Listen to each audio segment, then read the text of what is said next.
Здравствуйте, Роберт Здравствуйте. Витальевич. Здравствуйте. Спасибо, что нашли время и согласились ответить на наши вопросы. А, Всегда рад. Спасибо большое вам. И, наверное, начнем с того, какие основные направления деятельности были приоритетными в 2025 году. Как и в 2025, как и во все остальные, наверное, все-таки в МВД приоритетное направление – это борьба с организованной преступностью, борьба с незаконным оборотом наркотиков. Ситуация на дорогах, знаете, у нас сложная. С этим очень серьезная работа проводится. Ну и по всем остальным видам общеуголовных преступлений, также охрана общественного порядка. Я думаю, что это очень важно. Во всем этом для нас всегда самая главная задача. Проходите.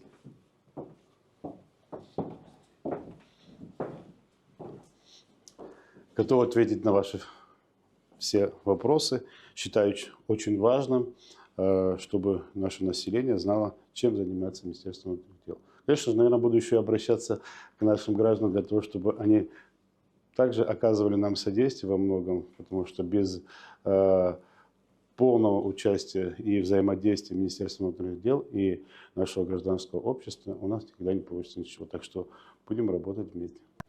И первый такой подытоживающий вопрос. Расскажите, пожалуйста, какова криминогенная ситуация в республике и как обстоят дела с особо тяжкими преступлениями? В целом, криминогенная ситуация в республике, я считаю, что на сегодняшний день, если брать в сравнении с прошлыми годами, конечно же, существенно изменилась в лучшую сторону. Но при всем при этом нужно отметить, что остаются все-таки преступления, которые являются предельно резонансными. Вы знаете, что за последние дни были совершены преступления, связанные с убийствами.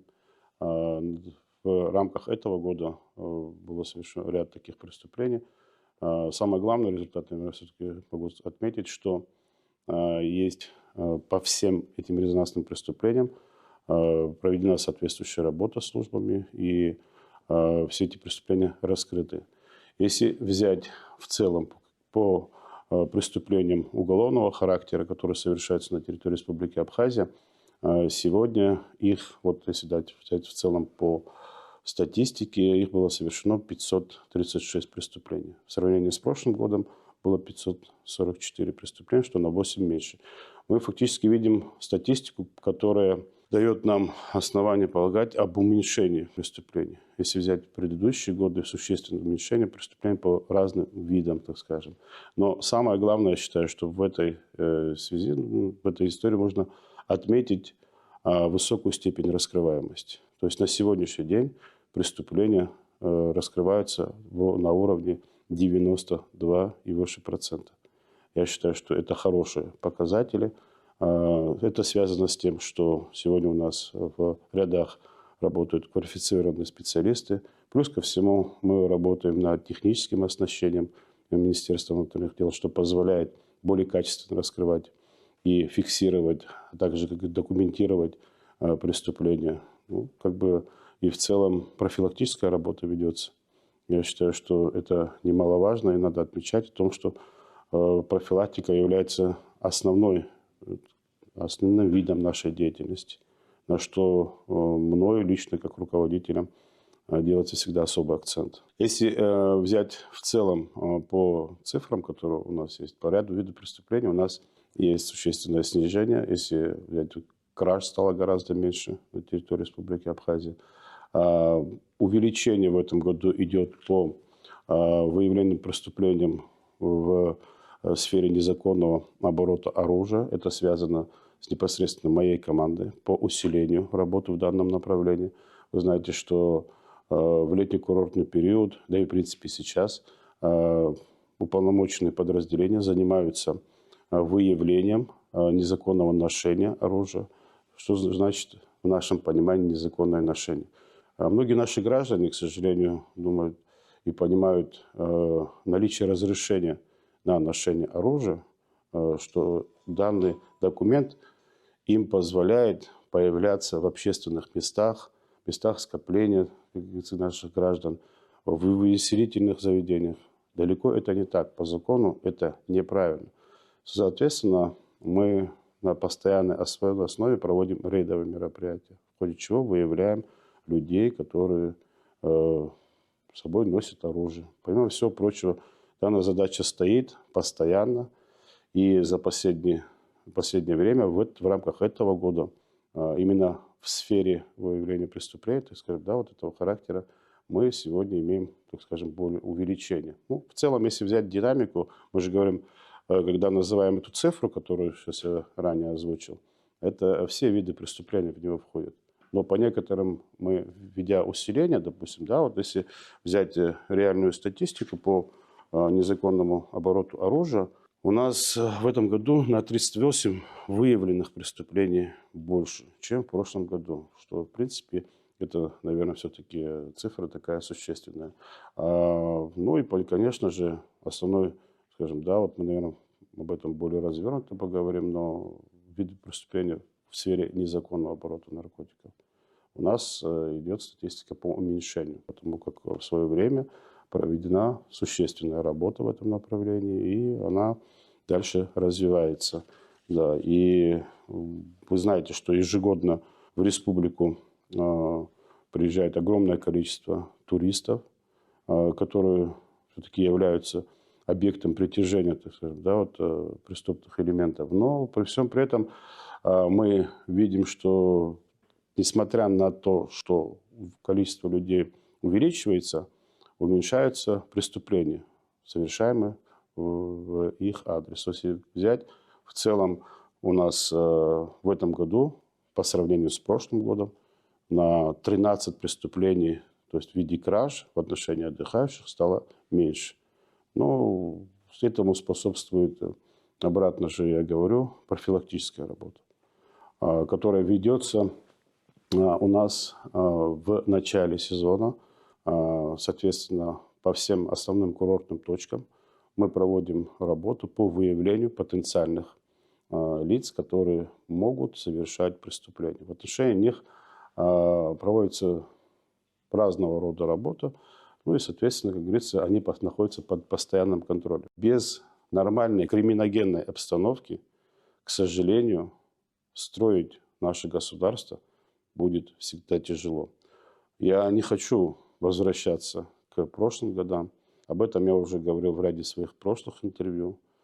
Очевидцам и, в принципе, участникам раскрытия многих преступлений резонансных сам лично являлся в ходе своей работы в оперативных подразделениях службы государственной безопасности. Мы не собираемся поддерживать никого без преступного мира. Мы собираемся с ними бороться и боремся, что, в принципе, сегодня предельно очевидно. Понятно, что в нашей стране сегодня есть много конфликтных ситуаций среди разных членов нашего общества, но в итоге, которое отражается на нашем населении. Вы знаете, что иногда бывают такие случаи, где гибнут невинные люди. Яркий пример буквально недавнего события, где погибло 2 гражданина, было еще ранено несколько человек. Это вопиющий случай, который мы должны полностью постараться исключать из нашего общества. Организатор преступления этого пытался скрыться за пределы Республики Абхазия, то есть как бы путем выезда в Российскую Федерацию. Далее уже пытался выехать в Грузию, и буквально на последних минутах нам удалось организовать его задержание, понимаете. То есть это говорит о чем? О том, что сегодня с нашими российскими коллегами проводится существенная работа именно вот по взаимодействию. Наше общество разделилось на тех, кто против ношения оружия, да, и есть определенная категория людей, которые все-таки считают, что не стоит у абхаза отнимать оружие. Вот как граждане относятся к изъятию и к рейдам, которые вы проводите? Я не собираюсь заниматься, знаете, разоружением нашего населения. Но я хочу привести к порядку хранения и ношения оружия. То есть об этом идет речь. Никто, как вот некоторые здесь громко очень заявляют, что мы собираемся разоружить наше общество, и потом в случае войны они станут безоружными, об этом речи не идет. Есть условия хранения оружия. У нас сегодня закон позволяет прийти официально, зарегистрировать оружие, при том, что предоставляя соответствующие условия, смотрят на то, заслуживает ли человек получения такого разрешения. На это есть ряд критерий. Мы уже как бы, да, наработали определенный материал. С учетом практики, которая уже у нас есть, мы внесли ряд изменений, то есть в действующий закон. Не то, что внесли, мы поправки подготовили, они находятся в парламенте. Я думаю, что очень надеюсь, что в ближайшее время они будут рассмотрены, потому что нам это действительно очень необходимо для нашей в целом работы. Так или иначе, нам нужно этот закон ужесточать. Согласно опросам лаборатории социологических исследований при АГУ, коррупция и взяточничество входят в число 5 ключевых проблем, которые волнуют наше общество. Вот какие шаги были сделаны для усиления борьбы с коррупцией внутри правоохранительных органов и насколько эффективно они сработали? Всем известно, что у нас в МВД есть управление собственной безопасности, которое занимается постоянным выявлением лиц, вынашивающих коррупционогенные, так скажем, да, вот, мысли. И в целом в этом направлении под моим личным контролем ведется существенная работа. Да, конечно, есть в основном, скажем так, это по линии ГАИ у нас были выявлены такие случаи неоднократные. Люди были в том числе и уволены из органов внутренних дел, понесли серьезные дисциплинарные взыскания. Некоторые материалы были направлены в прокуратуру по ним. То есть эта работа ведется на постоянной основе и очень серьезно. Потому что, по моему мнению, если мы боремся с преступлениями и преступник находится в нашей среде, то никакого, скажем так, никакой борьбы у нас эффективной не будет. Мы должны начинать всегда с себя. И потому для меня является основным, скажем, направлением МВД – это постоянный контроль за деятельностью наших сотрудников, чтобы не допускать коррупциогенные факторы. Бесспорно, что наркомания является актуальнейшей проблемой, и в сводках то и дело появляются новости о задержании граждан с наркотиками. Вопрос: сколько крупных партий было изъято за текущий год и изменилась ли география их поставок? Как я, в принципе, отмечаю, что одно из основных направлений, приоритетных, да, вот, направлений Министерства внутренних дел является борьба с незаконным оборотом наркотиков. Это большая беда в нашем обществе, к сожалению, великому. Немалое количество наших граждан вовлечено в употребление наркотических средств. В том числе, вы же прекрасно понимаете, что если есть спрос, соответственно, который порождает предложение. У нас сегодня в этом направлении ведется существенная работа. Вот для меня, можно сказать, с момента, как только я стал руководителем Министерства внутренних дел, все-таки один из основных акцентов в нашей работе для меня был именно вот этот вопрос. С учетом чего у нас есть существенные сегодня результаты. Результаты прошлых лет, даже прошлого года, наверное, самые рекордные результаты, которые у нас были в прошлом году. Порядка 9 килограмм партия была задержана сильнодействующим наркотическим препаратом мефедрон, знаете. Помимо всего прочего, у нас активная работа ведется в этом направлении с нашими российскими коллегами, с которыми мы установили буквально недавно очень тесный контакт. То есть у нас есть полное понимание совместной работы. Работаем мы в основном, скажу так, по поставкам, то есть организаторам этих поставок. За период 2025 года нами было перекрыто 8 каналов поставки наркотиков в Республику Абхазия. Касаемо категории граждан, которые у нас задерживаются, ну, если в целом взять по статистике, за этот год нами по данной статье привлечено 134 человека. Я думаю, что это очень большое количество людей. То есть задержаны, и из них также, в том числе, и граждане Российской Федерации, Средней Азии.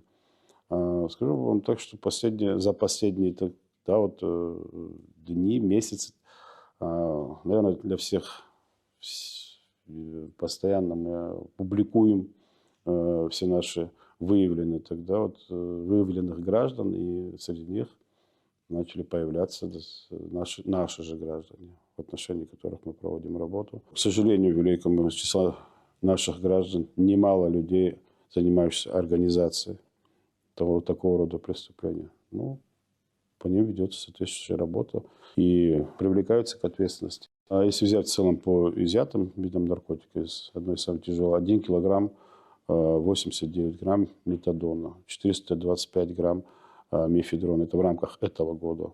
Ну и других также препаратов. Говоря о том, откуда поступают наркотические препараты, сегодня на территории Республики Абхазия, это, конечно, сегодня остается так скажем, в первых рядах это Российская Федерация.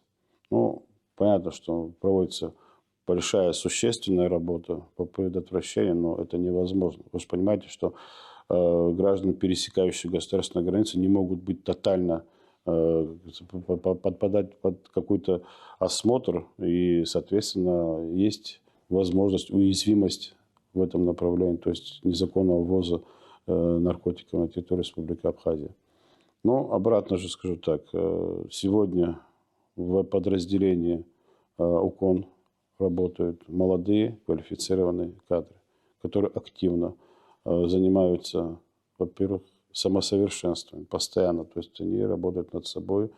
Помимо всего прочего, скажу так, я ввел систему поощрений за каждое мероприятие. Наши сотрудники, скажем так, очень достойно поощряются, что является мотивацией для дальнейшей, еще, скажем так, более существенной работы. В целом, профилактическая работа, которая необходима, нами осуществляется в направлениях, скажем так, учебных заведений.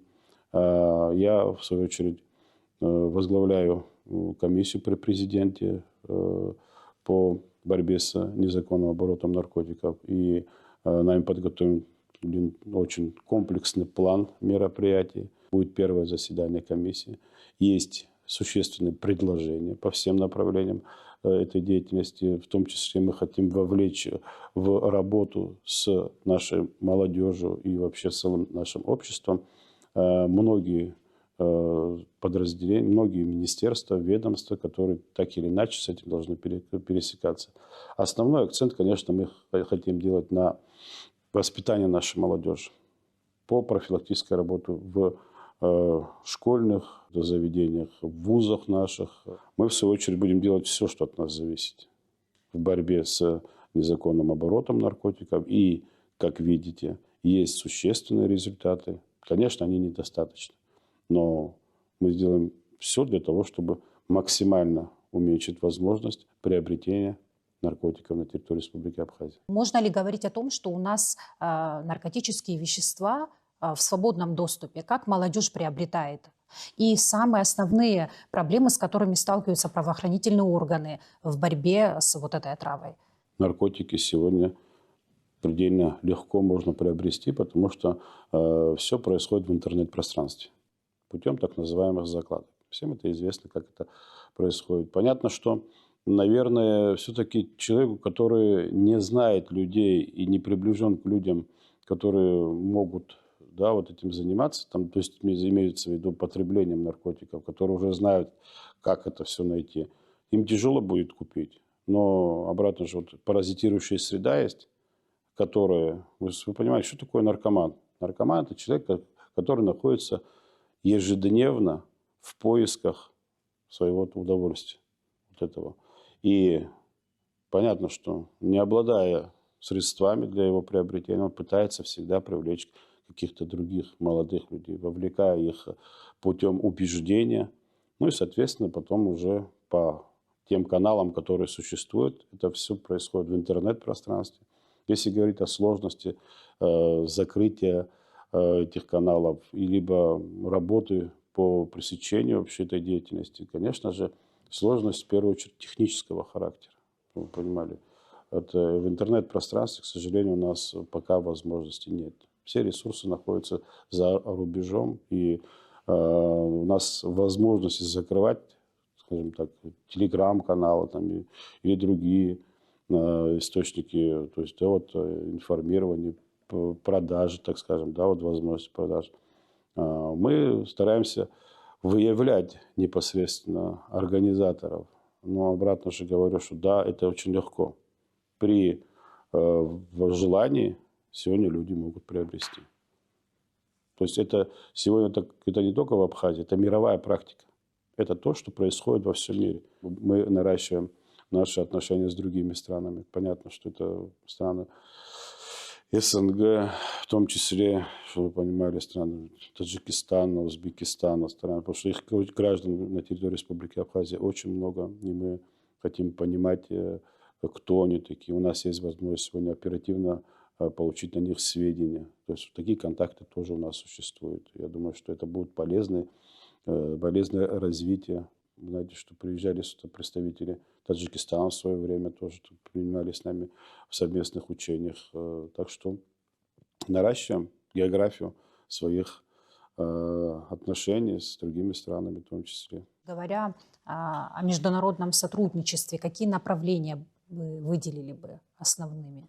Данную работу Министерство внутренних дел проводит в рамках приграничного сотрудничества. У нас ежегодно, 2 раза в год у нас проводятся встречи по приграничному сотрудничеству, куда входят Главное управление МВД по Краснодарскому краю, Сочи, Сириус, также руководство Северо-Кавказского федерального округа, представители руководства МВД России на этой встрече присутствует руководитель Карачаево-Черкесии, то есть МВД Карачаево-Черкесии.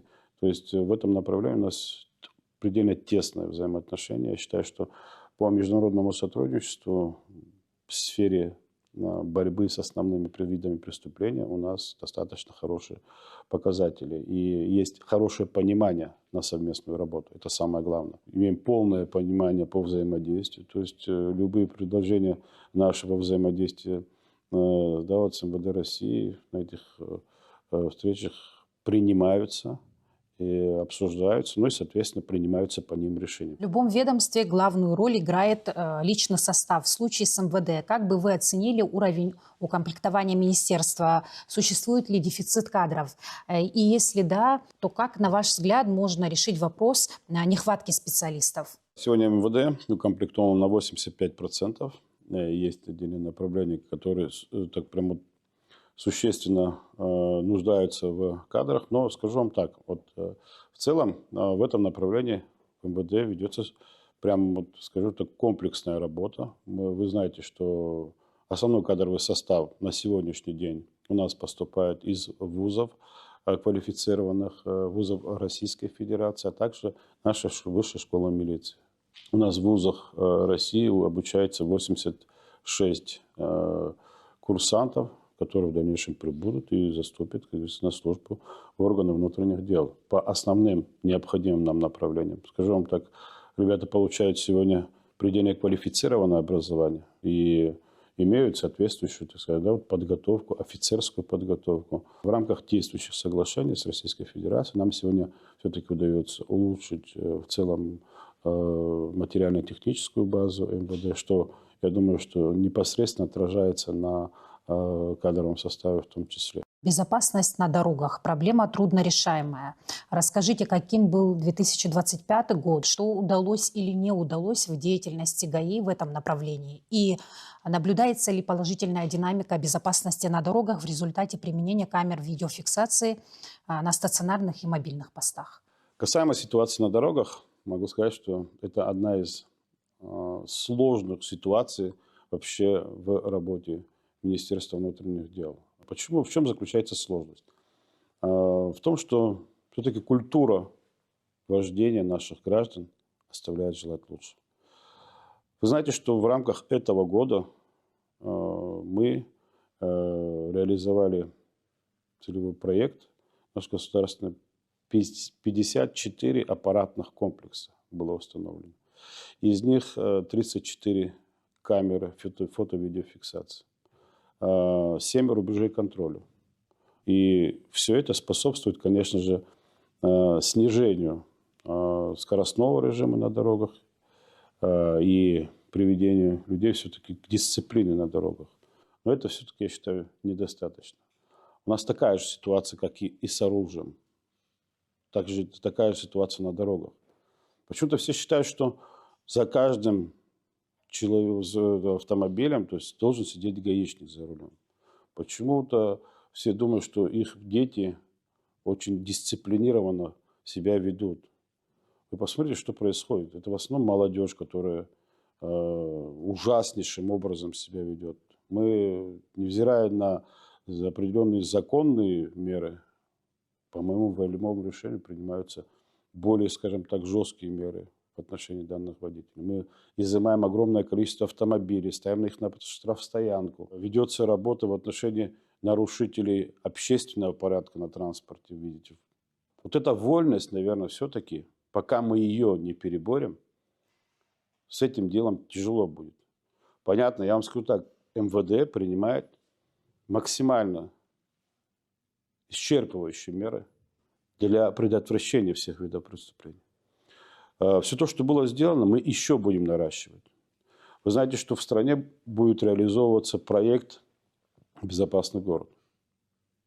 Инициаторами выступали мы, я непосредственно. Что изучал практику многих городов, многих регионов Российской Федерации, в том числе и Белоруссии, чтобы вы понимали, где мне удалось дважды побывать, изучать именно вот этот процесс. И скажу вам так, мы максимальную практику самых, скажем, прогрессивных регионов будем менять здесь. И мы все равно будем переходить на цифровое фиксирование всех видов нарушений.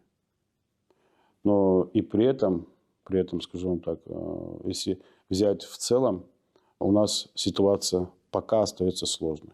В 2022 году было у нас 64 человека погибло, в 2023 году погибло 57 человек. В прошлом году у нас погибло 48 человек. В этом году у нас 44 человека погибло на дорогах. Из них 20 человек, в этом году я имею в виду, 20 человек – это пешеходы. Если разбирая каждую ситуацию по отдельности, в основе своей это граждане, которые переходили дорогу, либо оказались на проезжей части в неустановленных для того местах. Понятно, что плюс ко всему способствует и скоростной режим со стороны водителя. Я их ни в коем случае не оправдываю. Но 20 человек – это пешеходы из 44. У нас также остается пока проблема с превышением скорости на дорогах, выездом на встречную полосу. Но даже вот эти камеры, они не Вот останавливают водителей? эти камеры, скажу вам так, они нам позволяют выявлять огромное количество сегодня граждан, которые нарушают. У нас, чтобы вы понимали, штрафы только за фото-видеофиксацию 52 миллиона рублей было собрано. Если взять в сравнении с 2023 годом, это было всего 5 миллионов рублей. Представляете? То есть, как бы в этом направлении существенно ведется работа. Но тем не менее, люди уже изучили, где они есть, где их нету. В этих промежутках они пытаются, да, вот сходить с ума. Я не знаю, как по-другому это не назвать. Скоростной режим, несоблюдение правил дорожного движения, пребывание в состоянии наркотического либо алкогольного опьянения. В основе своей все такого рода ДТП именно связано с нетрезвым состоянием людей. Если по статистике брать, в основе так. Ну, обратно пешеходу. Я вот то, что говорю, над этим вопросом тоже мы работаем предельно. Общий план, стратегии вот, скажем так, вот, дорожного движения в городе Сухум мы собираемся делать. Я уже по этому вопросу встречался с заместителем мэра Москвы, и они нам готовы помочь в создании вот уже цифровой системы, схемы вот, всего города, городского движения. Знаете, что у нас заторы большие начали появляться. Все, знаете как, я стараюсь подходить к этому всему научно, по-другому никак. Надо для того, чтобы решить любой вопрос, ты должен все-таки изучить его правильно и найти методику решения той или иной задачи. В стране действует запрет на майнинг, но до декабря этого года в России не было уголовной ответственности за генерацию криптовалюты, что позволяло майнерам из Абхазии, то есть продолжать свою деятельность на территории соседа. Вот с учетом изменения в российском законодательстве, это как-то повлияет на борьбу с майнингом в нашей стране? Не будет обратного оттока? Касаемо работы в целом по выявлению майнинг оборудования на территории Республики Абхазия, Министерство внутренних дел проводит существенную работу. Наверное, всем это уже ясно, понятно. И основные, так скажем, вот, фермы майнинговые были нами выявлены в свое время. Очень огромное количество майнингового оборудования изъято в ГАСе. Взять в целом по этому году было проверено 695 объектов, 612 аппаратов было изъято. Могу сказать одно, что майнингового оборудования в стране стало гораздо меньше. То есть та работа, которая нами проводится совместно с службой госбезопасности, с Государственным таможенным комитетом, госстандартом, мы, наверное, все-таки существенно сумели снизить процент подключаемости, да, на территории Республики Абхазия. Особенно, я сейчас могу отметить, после принятого решения об изъятии этого оборудования. Нам стало гораздо проще. Просто это майнинговое оборудование больше не возвращается. Касаемо ввозов в Республику Абхазия, скажу вам так, что сегодня Государственный таможенный комитет ведет активнейшую работу. Мы, где есть наша необходимость, мы всегда помогаем, но и, скажу вам так, активную работу по выявлению лиц, изыскивающих возможность ввоза оборудования сегодня ведется. И потому, я скажу так, гораздо тяжело сегодня, даже какие бы нормы не были приняты на территории Российской Федерации, в Абхазию майнинговое оборудование завести практически очень сложно. Комплекс мероприятий, который проводится всеми силовыми структурами, в том числе во взаимодействии с Министерством энергетики и под руководством премьер-министра, под его постоянным контролем президента, скажу вам так, дает возможность сегодня говорить о том, что майнинговое оборудование стало в стране предельно меньше. Мы можем судить, наверное, все-таки по отчетам энергетиков, что энергопотребляемость тоже уменьшилась. Но и мы в этом направлении будем всегда двигаться вперед. Я, честно говорю, вам, вот как гражданин обычный, я не хочу, чтобы мои дети зимой сидели в холоде. И все буду делать для того, чтобы они были в комфорте. Подводя итоги сегодняшней нашей беседы, расскажите, каким лично для вас был 2025 год? Мне тяжело говорить о том, как лично мой год был, потому что моя жизнь проходит вся на работе. И все, о чем бы я ни говорил, все-таки увязывается в работу. Потому что как бы у меня нет возможности заниматься личной жизнью, к сожалению. Ну, если из ярких событий, какие моя старшая дочка закончила университет. Работает уже в органах внутренних дел. Так что для меня это как бы знаменательное событие этого года. Мой младший сын пошел в школу. Так что это, наверное, из семейных самых лучших, скажем так, событий, которые могли произойти. Ну, а остальное все, слава богу, хорошо. Роберт Витальевич, спасибо большое за интересную беседу и успехов в вашем нелегком деле. Спасибо. Уважаемые граждане Республики Абхазия, поздравляю вас с наступающим Новым годом. Желаю мирного неба над головой, крепкого здоровья, а также благополучия в ваших семьях. Мы, в свою очередь, будем обеспечивать правопорядок и делать все так, чтобы ваша жизнь была, насколько возможно, красивее и спокойнее. Еще раз от всей души поздравляю вас с Новым годом.